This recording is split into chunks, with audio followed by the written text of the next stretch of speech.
impossible broadcast was only understood after the survivors stopped being survivors. The impossible broadcast, received from beyond our reach, starts in listening post 7, not in a legend. Operator Mara is doing a job that should be boring, and a warm receiver dial makes the first normal sentence impossible. At listening post 7, routine still exists. The overnight job is routine.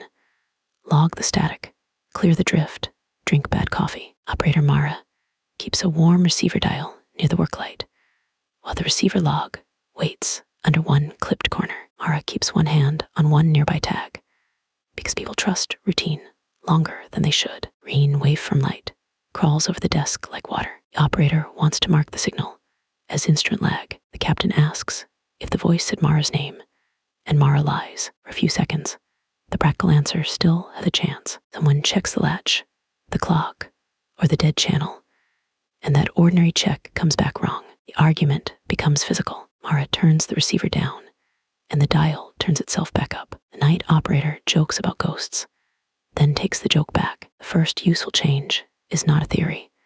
The log prints the reply before Mara speaks. The station captain closes one record and keeps one hand over the page. Writing it down would make it harder to undo. The night listener makes the kind of choice people defend later. She answers the call before filing the warning. The night operator pays first.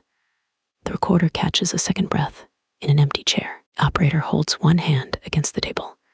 The result is already in the room. The station captain tries to make the moment sound procedural. It does not work. The warm dial does not move. The room around it changes because the signal is not arriving from far away. It is learning the room. The old label stays on one record, and the console operator has to carry it anyway. From there, the night watch now has to live inside the Rasu LT. The second operator jokes about ghosts, then takes the joke back. Nobody gets a speech. They get the log prints the reply before Mara speaks. The captain tries the ordinary fix for a cent. It is a good instinct, and it fails in a visible way. The late operator jokes about ghosts, then takes the joke back. The failed fix leaves the receiver log more dangerous than receiver dial. After the argument, Mara counts the lamps still working above the console. The receiver lamp holds. The tape lamp holds. The person beside it does not. The station chief steps back, then stops pretending the setback is only procedural. The operator sets one log sheet beside the receiver. Green light crosses the timestamp. Watch captain lowers both hands before the waveform changes again. By contrast, the operator watches the pencil roll toward the speaker. The magnetic tape vault looks manageable at first. The vault has numbered reels, dry air, and a sign about clean hands. A torn magnetic strip stays on the table, close to the tape archivist, while the tape transcript sits beside the nearest hand. The tape archivist checks one name under the lamp. The ordinary motion gives everyone one more second. Magnetic dust sticks to Mara's fingertips. The archivist wants to destroy the reel before it learns another voice. Mara blocks the shredder because the tape has the rescue coordinates. No one panics yet. That would make the problem official. The archivist snaps one reel by hand. The archivist, sorry to the machine, and hates herself for it. Room answers with a practical change. The broken reel keeps turning inside the cabinet. Mara slides one page flat and keeps two fingers on it. The tape clerk chooses the practical lie. Mara keeps the torn strip in her sleeve. The cost reaches the archivist before the report can soften it. The tape loses the first scream and keeps the pause before it. Under pressure, the archivist grips one rail. The result is already where everyone can see it. Mara reaches for the safest label. Torn magnetic strip keeps its place, but the old explanation fails. Damage does not silence the signal, teaches the signal where pain is. The old word stays on the page, and the reel keeper has to walk it forward. Vault clerk tries to undo the harm by returning to ordinary procedure. The procedure refuses to help. Past midnight, the tape transcript records the cost anyway. The tape loses the first scream and keeps the pause before it. Across the margin, the archivist has a reason to hide the next detail. That is the human part. The choice is not madness, it is pressure, and the broken reel keeps turning inside the cabinet, and the pressure becomes public, nearer the source.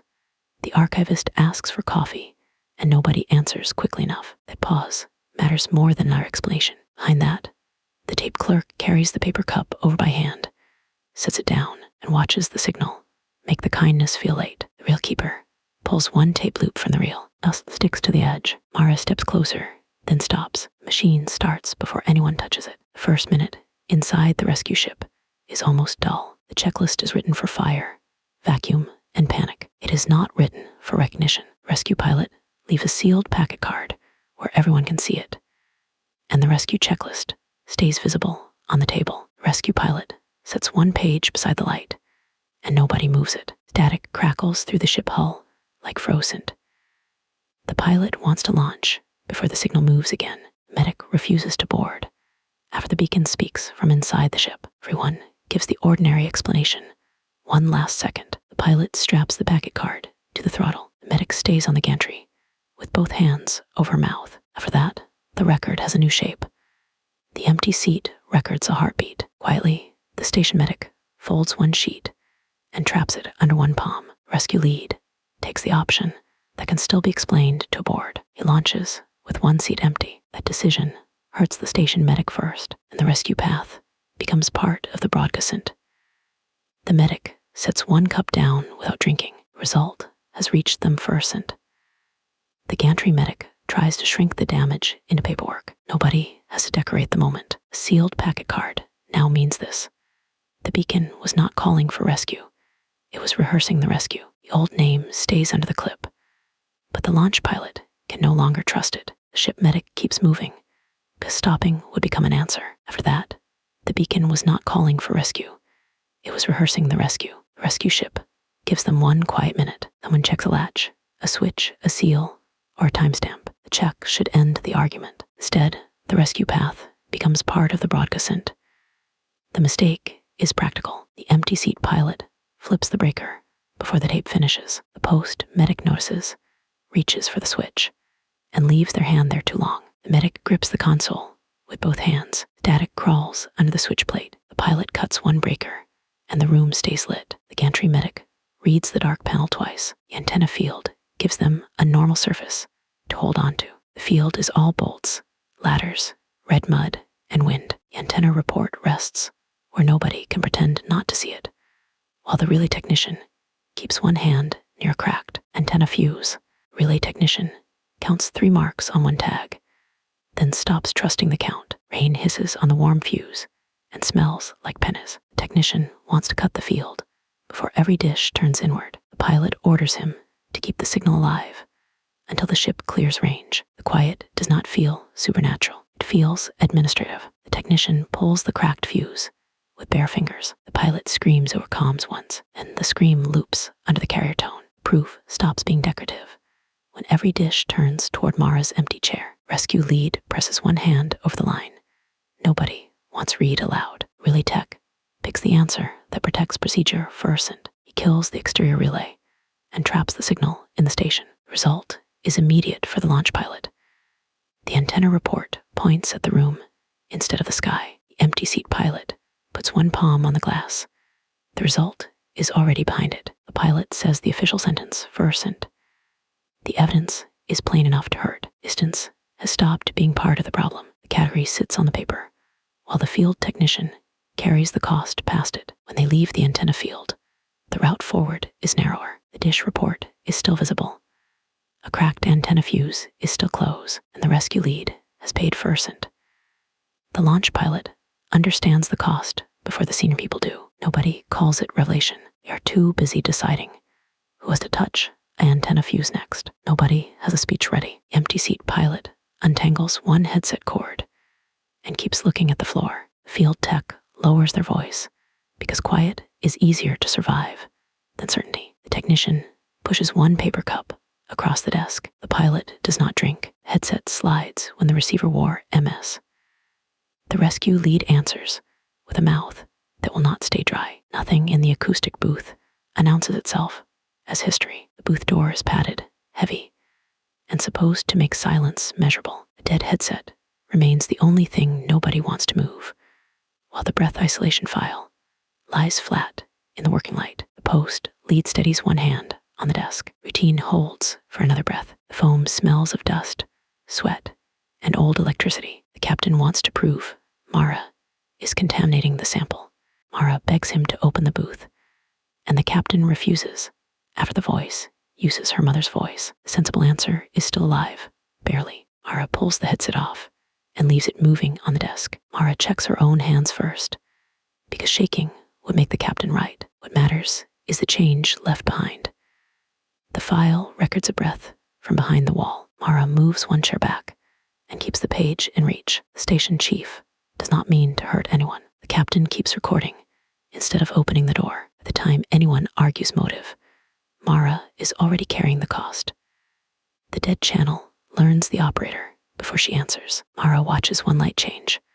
The result no longer needs permission. Mara tries to keep the problem inside the form. The dead headset becomes harder to touch after that because the booth does not contain the signal. It gives the signal a mouth. The old label stays under the station captain's hand until the hand moves furcent. The detail is small enough to miss until someone tries to leave. In the file records a breath from behind the wall. The breath isolation file changes the room's behavior, not just the theory. Watch captain moves from the doorway to the table, and Mara moves back. That small movement tells the truth before anyone says it. For a while, the work becomes ugly and small. Someone labels a reel. Someone checks a fuse. The post lead presses a thumb against the console edge until the skin goes pale. The captain carries the fuse to the relay shelf. Green dust marks her sleeve. Mara orders silence. Mara drops the report on the floor instead. The final listening chair starts with work, not revelation. The final chair is ordinary office furniture, which makes it worse. Night listener works around a cold microphone grill because the final carrier tone remains close enough to read. The console operator keeps one thumb on the form until the paper bends. The microphone grill warms under her palm. Mara wants to stop answering and leave the room ignorant. The channel offers the rescue craft back if she says her name clearly. Nobody wants to be first to name the wrongness. Mara puts one hand over the microphone and one hand on the door latch. He does it because guilt is faster than courage. The event becomes usable evidence when the receiver cuts power. But the dead channel answers again. The dead channel pins one corner down until the paper stops shaking. The operator makes one useful mistake. She says the rescue pilot's name instead of her own. What follows is not symbolic for the launch pilot. The final broadcast turns listening into the event. The empty seat pilot keeps both feet still. The result moves anyway. The dead channel wants the report to sound calmer than the room. The category breaks quietly around a cold microphone grill. The signal was not a warning from the disaster. It was the disaster learning how to speak. The old word remains on the form, and the night listener has to sign around it. Decision is not bigger. It is meaner. The console operator can protect the report or protect the pilot. And the room has already made both choices expensive. The rescue lead reaches for microphone grill as if it is only evidence. It is heavier than the story anyone wants to tell. At the time the receiver cuts power, but the dead channel answers again. The old version of events is no longer usable. The dead channel tries to file the first accept a log. Mara blocks the console, not dramatically, just enough to make the lie wait beside the tape. The operator presses one palm over the microphone grill. The dead channel reaches for the switch. Launch pilot blocks it with both hands. The lamp goes red behind them. The station chief asks for one more check because fear sounds better in procedural language. The night listener allows it. The result is worse because the signal is not arriving from far away. It is learning the room. The console operator sets one log sheet beside the receiver. The night watch watches the pencil roll toward the speaker. Junior technician drops a pencil and apologizes as if that is the problem. Second operator kneels to pick it up, then stays there because standing would make the next call real. Another object will not change anyone. Consequence will. The tape loses the first scream and keeps the pause before it. The archivist reacts first, and that reaction changes what everyone else is allowed to deny. The vault clerk pulls one tape loop from the reel. The empty seat pilot holds the table edge, while the ship medic reads the line again. Nobody is enlightened by it. They just understand who has to stay in the launch craft when the door closes. The post medic grips the console with both hands. The medic reads the dark panel twice. After the argument, the rescue lead counts the lamps still working above the console. The gantry medic steps back, then stops pretending the setback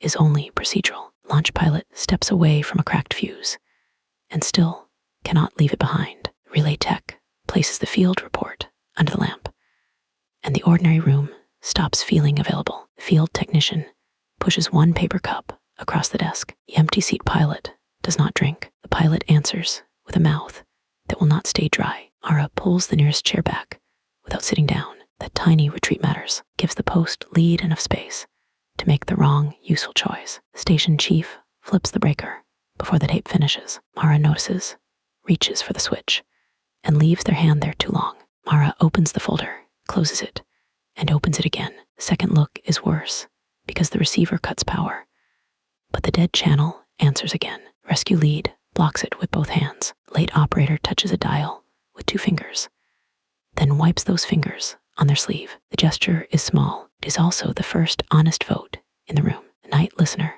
sets one log sheet beside the receiver. The console operator presses a thumb against the console edge until the skin goes pale. Mara sets the tape transcript beside a torn magnetic strip and tries to keep both hands flat. The flat hands are a lie. Everyone sees it. The archivist pulls one tape loop from the reel. The final image is simple. Mara remains in the final listening chair with a cold grill